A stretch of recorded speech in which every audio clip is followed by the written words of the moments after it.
Good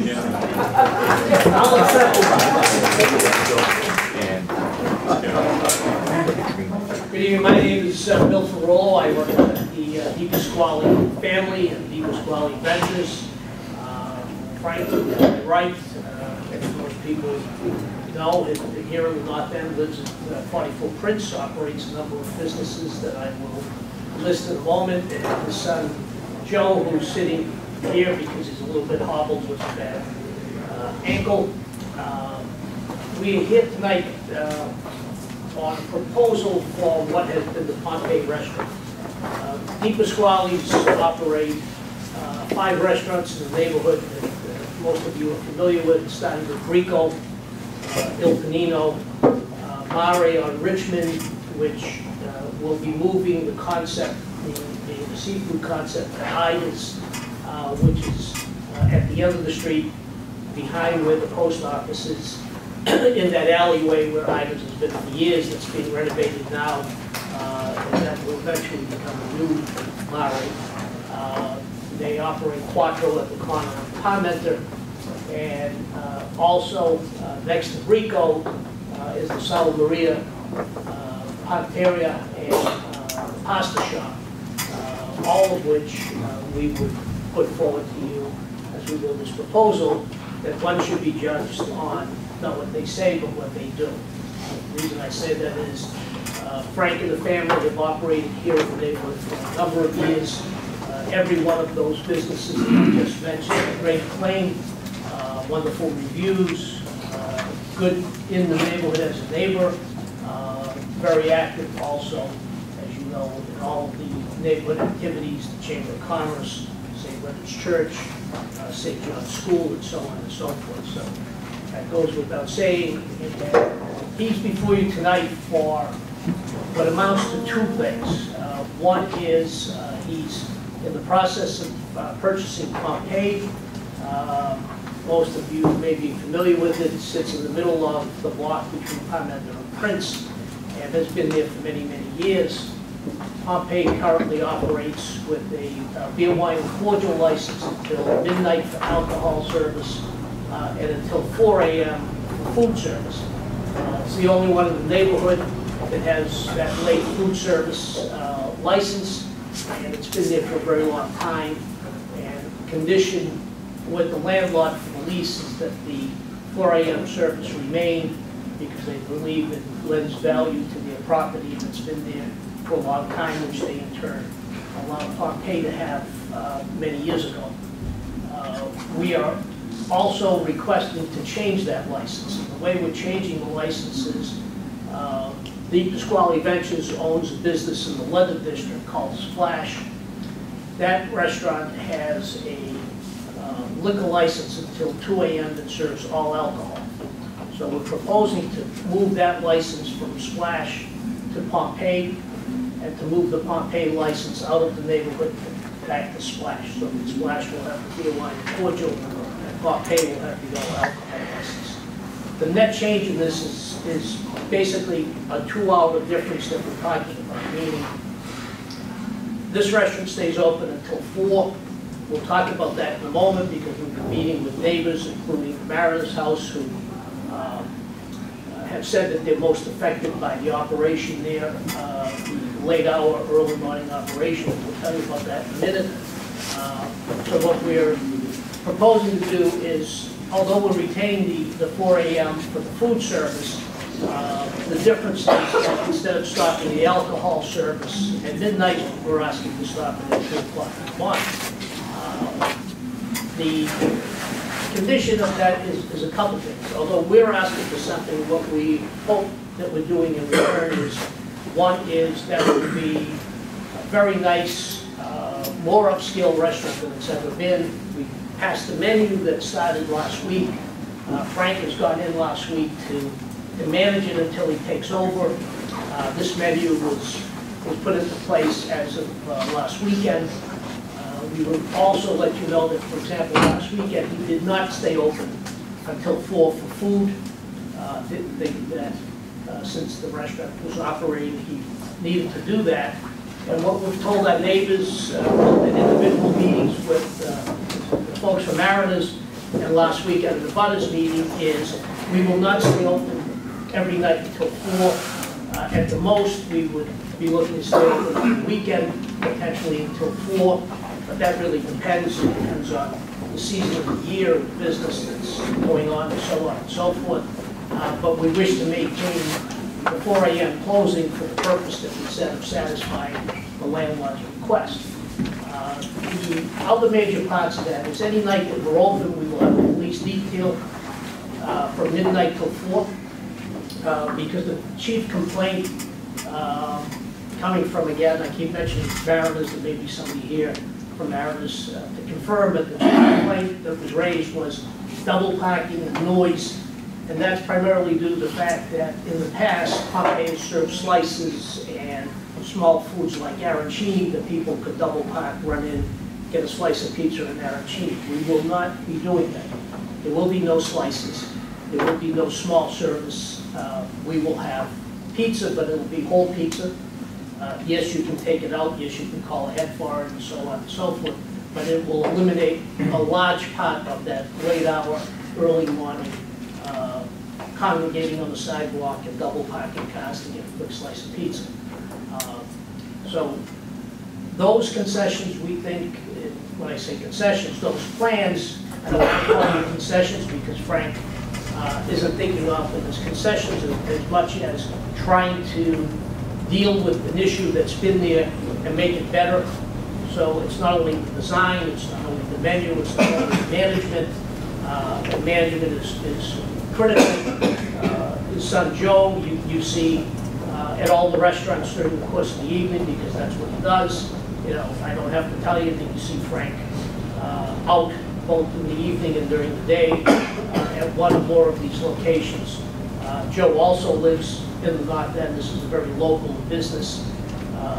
So to summarize, what we're asking for again is A, the transfer of the business to DePasquale Ventures.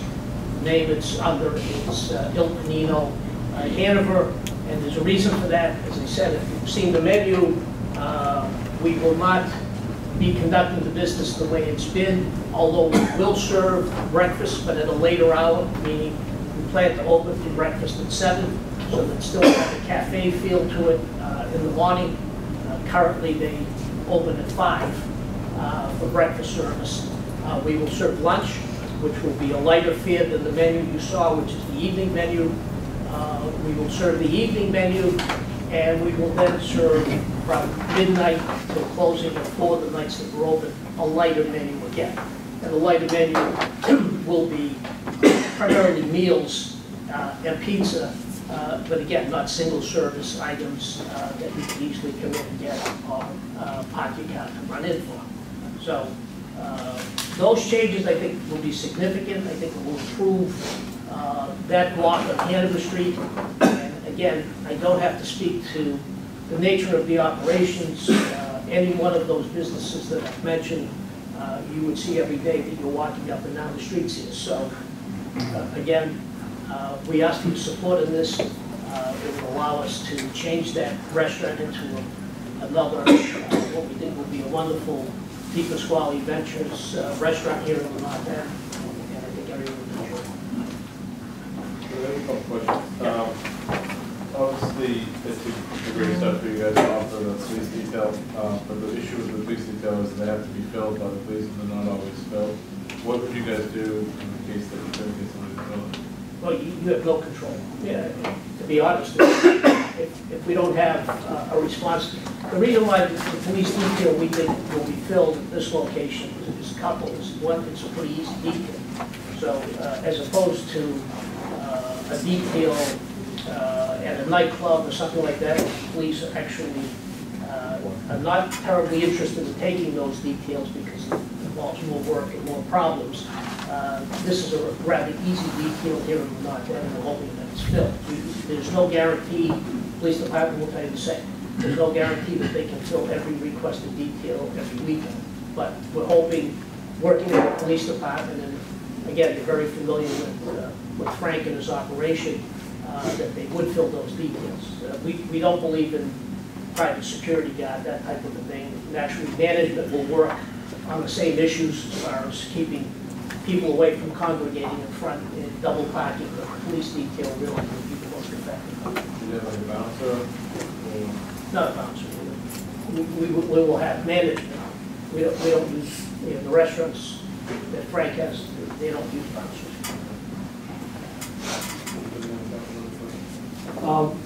So, this is my first meeting, so forgive the question, it's obvious, but right now you've got a beer and malt cordial license, but you go into a full liquor license, correct? Yes.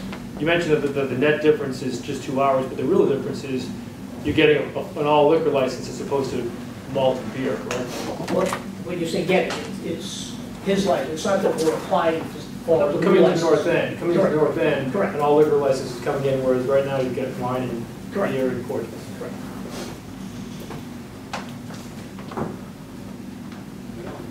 Yes. Can I, just because I didn't see any plans for the restaurant, and I apologize if they were online and I just didn't find them. Is there going to be the option to just consume alcohol, or does it have to be consumed with food until 2 o'clock or 12 o'clock? How is this going to, is there going to be a section for having aperitifs, or, just a little bit about the arrangement, because there's no alcohol on that menu, so I didn't get a sense of how that the interior is going to be arranged with this. If I can try to explain. We're going to try to maintain some of the cafe atmosphere, meaning there should be an area at the rear of the first floor where if people came in the evening and wanted to have coffee and dessert, et cetera, they can. We primarily want them to come in and have a meal. That's the business plan, is that people can have a meal. The answer about the limitation on alcohol is, to my knowledge, and I've done this a couple of years, to my knowledge, all alcohol licenses that allow you to serve any type of alcohol, generally, I won't say generally, say, are not restricted, meaning you can come in and have a drink and not have food. The restriction came into play a number of years ago, maybe 7 or 8, maybe 10 years ago, when beer, wine, and cordial became a much more popular option. So the licensing board, in order to assuage any fears in the neighborhood that people applying for beer, wine, and cordial would turn their restaurant into a bar room, or that a subsequent owner would turn the restaurant into a bar room, started imposing on some of those licenses a restriction that says service of alcohol, food only. So that's the only time, and my couple of years go back probably closer to 30, that I have ever seen restrictions on licenses requiring the service of food. And the reason for that is usually speaking, all alcohol service allows you to have bar service and allows you to have people to come in and have a drink at the bar when they eat them. The converse of that is a couple of things that we point out to people. Rico being a prime example is if you leave tonight or any night you go by, go look at the bar. Nearly everyone at the bar has a setup in front of them for dinner. It's extremely common, not only here, but in most of the restaurants now are not that. I mentioned Pretzel only because it's a good example of it. It's a very high-end restaurant, full liquor license. I don't think I've ever been in there where 90% of people at the bar aren't having dinner. And that goes on to most of the other locations. But nonetheless, this transfer of alcohol license would bring that option for just consuming alcohol on the premises to this new restaurant. I just need to get that information clarified. Yeah, technically, any of the licenses, including this one, can be served alcohol without food. Without food. Oh. Yeah. In other words, right now today, you can go to Pompeii, let's say before last week, you can go into Pompeii and sit there and have a cordial and not order a cannoli. And because there's no restriction on the license. It's only when the board, the licensing board, imposes that restriction on the license. It's been a few years since I've been in Cafe Pompeii, so I don't recall the interior layout, but are there plans to build a bar, like Rico has? There's currently a bar in there. There is at the back of the restaurant. The bar, instead of being at the back, is going to run along. If facing the right-hand side of the restaurant. So there is a bar and there will be a bar in the future, as I say. Bars are more common to the all-alcohol service than they are the beer, wine, and cordial service. It's just the nature of the beast that usually restaurants that have beer, wine, and cordial may not have bars. And sometimes they're even restricted further. As Jessica points out, you may have a restriction on your license that says serves of alcohol with food and no bar. I have clients that have those restrictions on small restaurants that have beer and wine. And just because I have a question, and you may not have the answer, is this the latest that we have bar service in the North End 2 o'clock? Are there other places that do the same right now? Do other places have? Yeah. Yes, That's right. including Brico. Okay. But coupling that with the 4 a.m. closure though, like it seems like majority of the establishments, are one, right, with the limited options of 2. And then on top of that, 4 a.m., like would this be like a late night after hours destination just in terms of where it is? Or no? I mean, it seems like it would be. Well, right? it's- Is that what the butters? Is that Exactly. where the police detail came about, like the concern of the? Yeah, it's actually we want it to be the opposite of that, meaning today, because of the fact that it is a 4 a.m. license, it becomes a destination for people leaving 2 o'clock licenses for someplace to go for a slice of pizza. And what we're trying to do is minimize that by making this a food service restaurant. Although we will stay open some nights until 4, the draw will not be to come get a slice of pizza, meaning the draw for the 4 o'clock is you can come in and have a meal, or you can have the whole pizza, etc. So it's not the, let's go get something because we've been out drinking all night. Right. So we're trying to eliminate that, and that's been the response to what the neighbors are concerned about, is that and there's a common victular holder in the neighborhood, non-alcohol license that stays open all night and serves food and has that same issue of people coming, after closure because they can buy a sandwich or they can buy a slice of pizza or a piece of calzone. Is there going to be a valet service there too, or is that? No valet.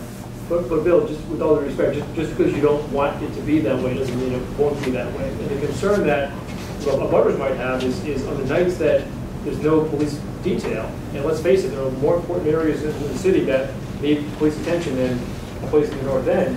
On those nights, if people are coming to the new establishment to have either drinks or to have something to eat after they've been drinking all night and there's no police detail, that could be a problem. No, but it happens today. That's what I'm saying, Sean. In other words, if there's a concern, is that this is an existing licensed premise until 4 a.m. Understood. Okay, so what we're saying is, I don't think that it's the only place in the city that people go after 2 o'clock. Otherwise, you wouldn't be able to get down Hanover St at 3 o'clock in the morning. But people do go there after 2 o'clock, and they have gone there after 2 o'clock for years. So the question becomes, how do we, as the new owner manager, deal with that so that it isn't the disruptive nature that some of that can be for people who just want to come and spend $3 to get a slice of pizza and double park their car and sit on the hood of the car and have a slice of pizza. So what we're saying is we will work to eliminate that. Keeping in mind, as we've said, is we don't have a great desire to be in the 4 a.m. food business. And again, we said at the abutters meeting, et cetera, is, likely we don't want to be open most nights until 4 a.m. if our restaurant has been closed, as it was most of the winter, before 12 o'clock. So on those nights, we won't be open. So on the weekend, we're saying we may be open.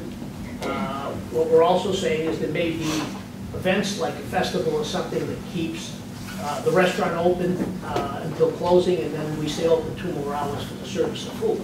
But we want to limit that as much as we can, and we're committed to doing that, so that it will not, as opposed to the 7 nights a week now, that it stays open until 4.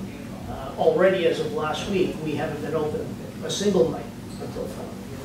So it has to be on the license in order to satisfy our commitment to the landlord. then it's still a 4 AM food service. But like any other reason, meaning if you have a snowy night and you close at 10 o'clock at night, doesn't mean you violated your license because you have a midnight closing or a 2 AM closing. You close because of circumstances. We feel the same way, is that if, during the week, our restaurant is closing down 11, 12 as we close. Rico's the same way. Rico, finishes last service at 12 o'clock. They close. They have a 2 AM license, but they close at 12 o'clock. So we're going to have one more question from council, and we'll open up to the I just have a quick, easy question. Close at 4 for food service. What time does the restaurant have to be empty? Like everybody has to be out? it has to be closed at 4. Okay. See, because it's not, you're not serving Phrase food. it. The kitchen closes at 4. If the restaurant closes at 4, what time will the kitchen close? The kitchen closes just before that. Okay. So there'll be people in there, maybe, potentially till 5. The kitchen? He's asking what the operation hour is. So if you're No, analyzing the close at see, there's 2, a what time difference is between the hour alcohol for- and, I'm just saying for food, if I go in there at 3:45, sit down, what time does everybody have to be out of the? you're not gonna get served. Okay, that's all I want to know. Right. In other words, if you're in there at 3, maybe 3:15, and we're still able to cook, you'll get something, but we're closing, the kitchen can't be open at 3:30, 3:15, or whatever time it is that we need to close down and break down the kitchen. You can finish your meal, but you have to be out, unlike an alcohol license that gives you half an hour to settle up and go out. The food it closes down, that's it, the restaurant closes. Okay, that's what I want to know. now we'll open up to any butters. Are you gonna actually keep it as it's divided, or are you gonna open up both sides of the restaurant? Well, it's connected, one to the other, is that what you mean? Yeah, but I just, Oh, are you eliminating the middle wall? Yes. I don't think the middle wall, whether there's more openings in it, I'm not sure, but the middle wall is a supporting wall because that's two buildings. So you can't take the wall off. You might be able to make little penetrations in it, but you won't be able to take it out. Any butters here? I'm Jerry Ritchie, larger butter of DePasquale Ventures. I'm in favor to see a better, quieter place with Franklin taking it over. Any other butters? Any other ones? Any other residents want to speak in favor of it? On Prince Street. I'd like to speak in favor of the transfer of the license from Pompeii to Frank DePasquale. Pompeii has been an institution in the North End for many years, and I'm sure under Frank it will continue to be an institution, just as it has been. If you look at the menu, you can see how it's catered to dining and not to just a quick meal. And he will handle the transfer of the license in the manner that he has shown respect to the neighborhood at all times in his other restaurants. And then, as we heard Mr. Perillo say, it's not going to be something where you're going to get a slice of pizza and therefore add to the traffic and to the noise of Hanover Street, that you're going to have a full pizza or you're going to have a whole meal. And it will be a place that will be really someplace that you look forward to going to. And Frank DePasquale has always been a good neighbor to the North End. He supports everything that goes on in the neighborhood, and I'm sure he'll continue to do that with this restaurant. Thank you. Anybody else? Mr. Cavallari? Fort Cavallari, Battery Street. First of all, I just want to say, Frank, you run great restaurants, and I think a lot of your neighbors support you in most of your efforts. And I think this could be a valiant effort, but I'm worried that if you decided that this was a big mistake, 6 months into this venture, and you wanted to sell this establishment with a 2 a.m. liquor license, 4 a.m. CV license, in an environment where there's a lot of talk about entertainment zones and 4 a.m. liquor licenses, looks like it would be just a perfect package for someone who doesn't operate like you do to pluck it up and put something there that is not what we're talking about now, a fine establishment that has mainly food, liquor, but getting to Jessica's thing, you know, you don't have to buy food. You just buy liquor. The liquor license economics in a 4 a.m. world might look so superior to the food economics that who would want to serve food? So I'm just asking if there's anything that you guys can do to assuage the fears of many of the neighbors that in some future environment we may have something that looks much different than what you're talking about. Not under your leadership, I understand. That would be very unlikely. But in subsequent ownership, is there anything you guys can do to, you know, self-imposed restrictions on the license, perhaps adding an assertion that you'll have food so that the license couldn't be transferred easily to someone who may not use it as wisely as you? Well, let me answer in a couple of ways. The open-ended theory is, you know, the whole earth is coming down. What if? You can take any what if you want. Right? As I started this, I said, judge us on what we do as opposed to what we say. So, if you know that Frank has sold off any of his restaurants here in the North End to somebody who runs a crappy restaurant, I'd like to know about it because I don't know about it. All right? So that is not the plan.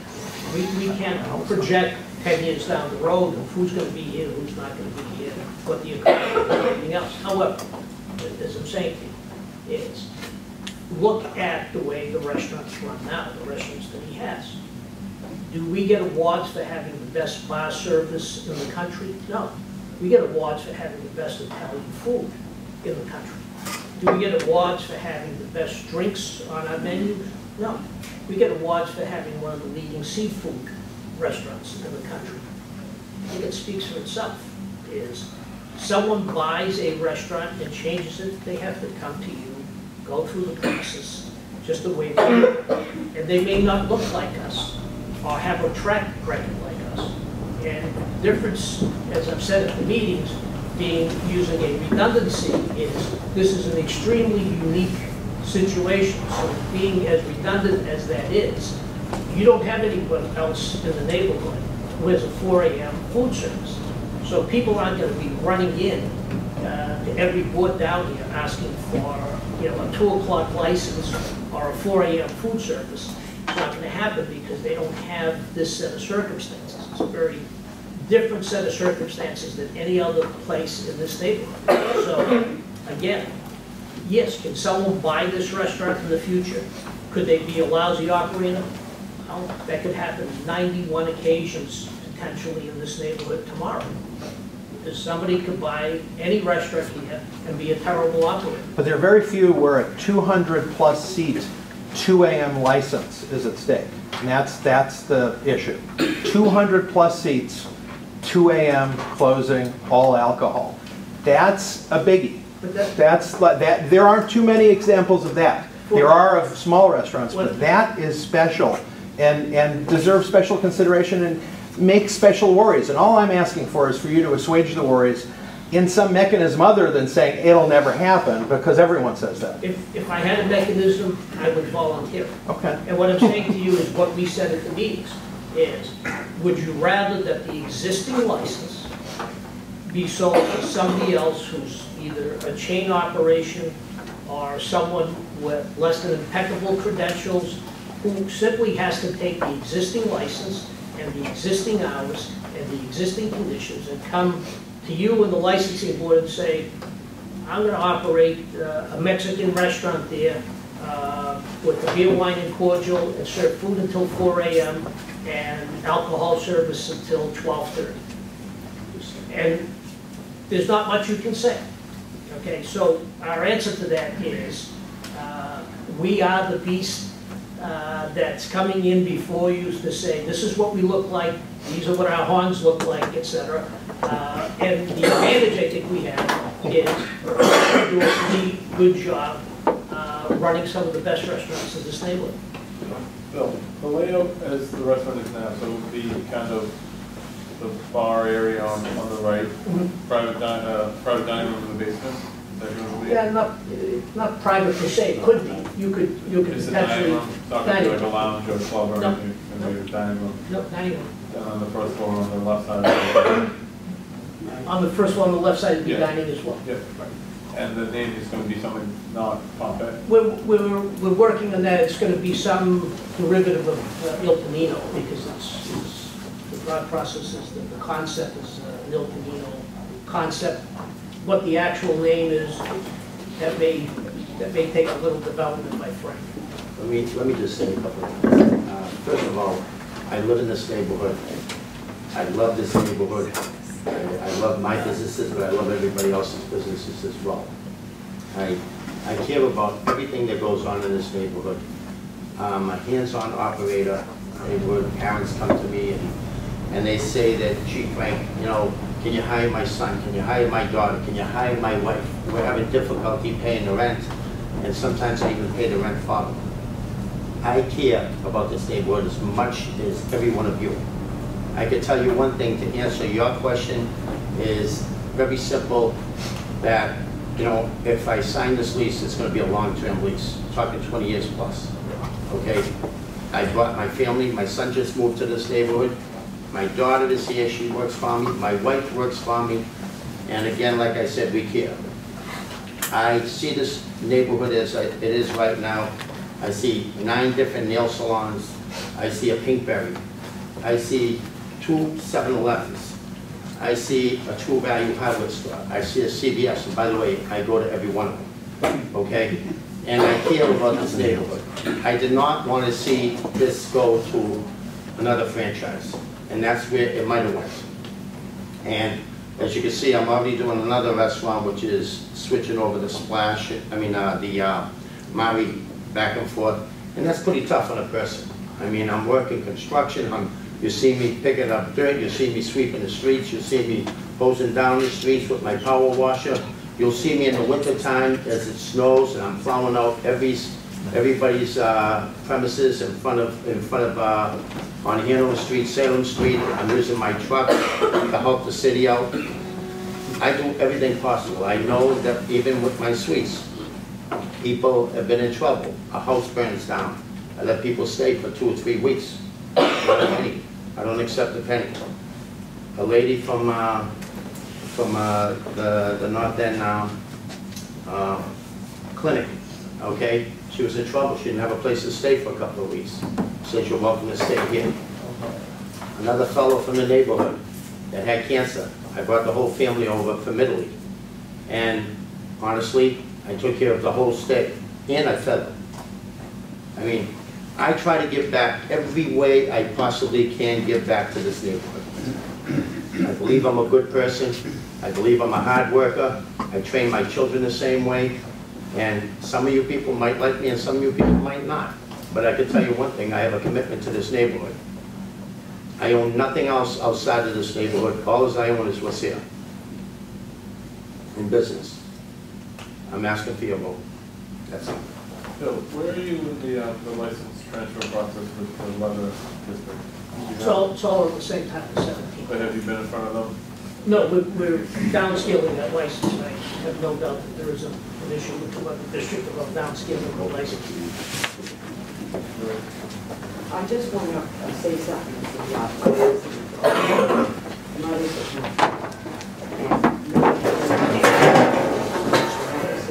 the business here, putting has been phenomenal.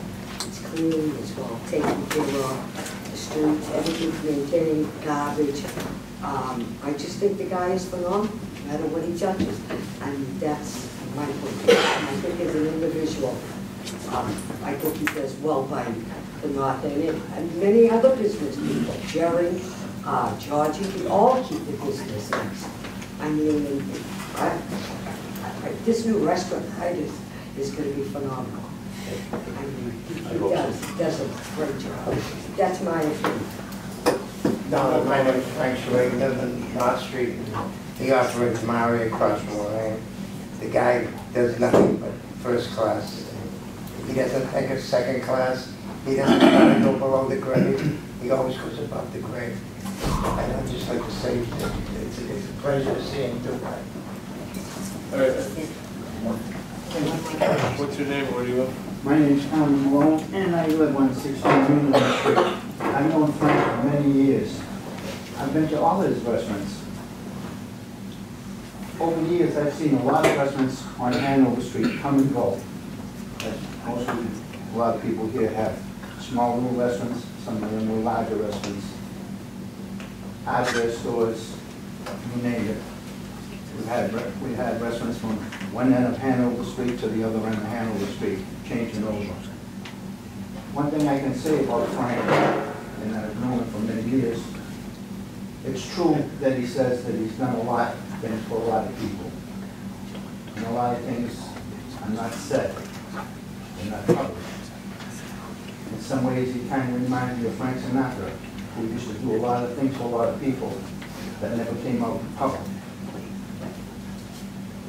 The person who owns the restaurant, who takes care of a restaurant, periodically he redoes the restaurant and makes it look like $1 million. There's a lot of places that look like they could use a lot of work in them that don't do anything to them. But there's a man who is committed, who does a lot of work to keep his places looking wonderful. His food is great. He doesn't cut you short. And I've never heard of anybody complaining about him.